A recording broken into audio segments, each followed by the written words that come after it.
Morning, Director Wray. How are you? Fine, thank you. I seem often to have to use our time together to go over old business, for which I apologize, but such is the responsiveness of the department. I wanted to talk to you about Charles McGonigal today.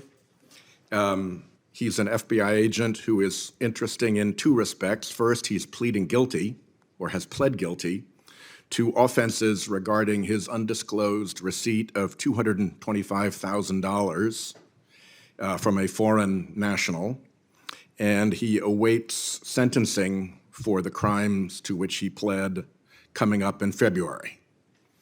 The second interesting thing is that he led the New York Counterintelligence Division during the time that it was widely reported that New York FBI agents and former New York U.S. Attorney Rudy Giuliani were pressuring Director Comey to intervene in the Hillary Clinton campaign and do it damage, which, as we unfortunately know, Director Comey did with press conferences that violated DOJ rules and procedures. So my experience is that when somebody is in the pre-sentencing mode of a criminal plea, that's a very good time to get information from them and cooperation from them. I don't know what happened in the New York field office during that period, but there's a very good chance that McGonigal does.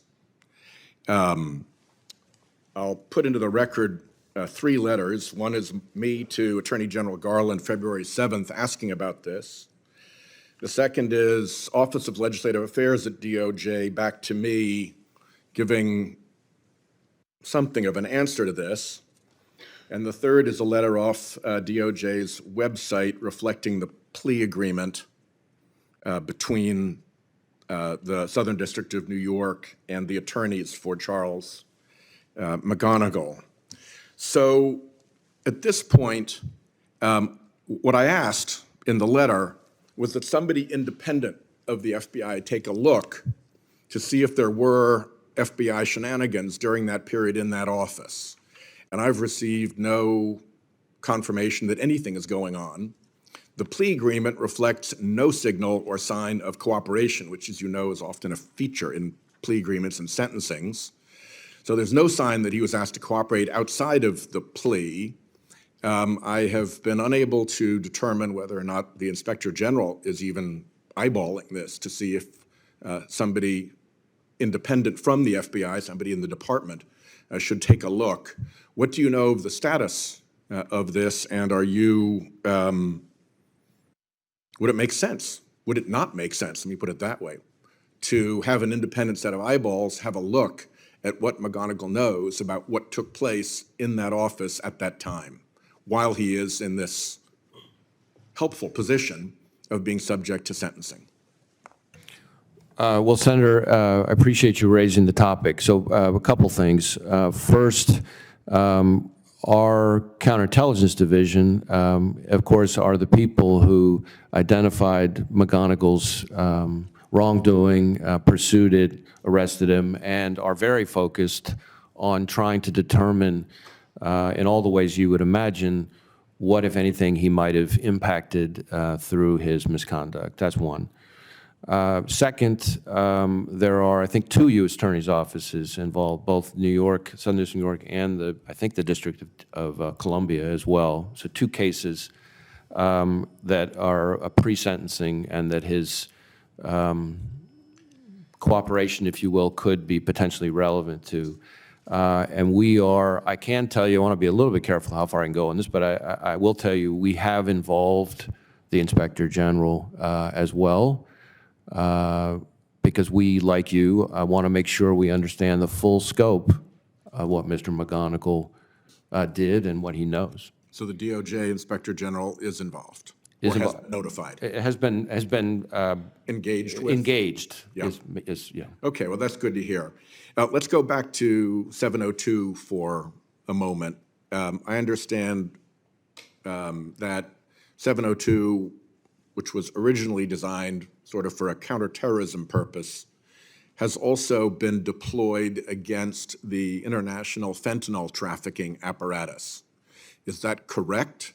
And has 702 been important in combating the international fentanyl trafficking apparatus?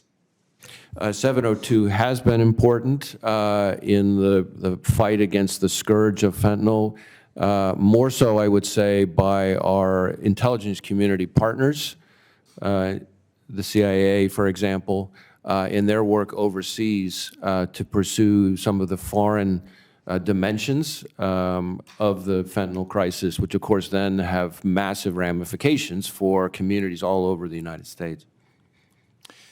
So that's a success of 702. It is a success of 702. You also mentioned the role of 702 in reaching out to victims of crime, of potential foreign intelligence operations. Could you elaborate in our last minute together a little bit more on the role of 702 in supporting the government's role in letting Americans and American companies find out that they are the victims or have been the victims of criminal and intelligence attacks and helping them work through the consequences as victims?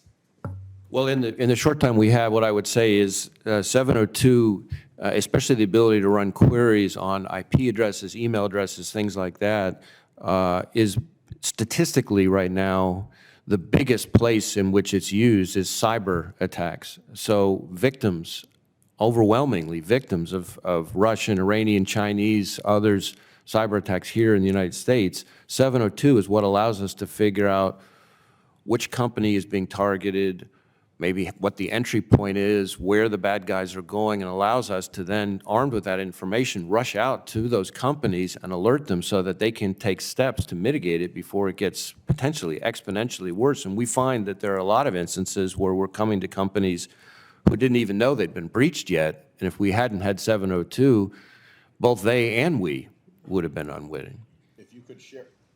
If you could share with us some actual instances, make this a question for the record.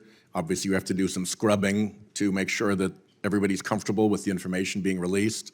But I think the more we can know about actual ways in which actual individuals, even if they have to be anonymized, were helped and we see the factual circumstances, that would be useful. Thank you. Thanks, Chairman.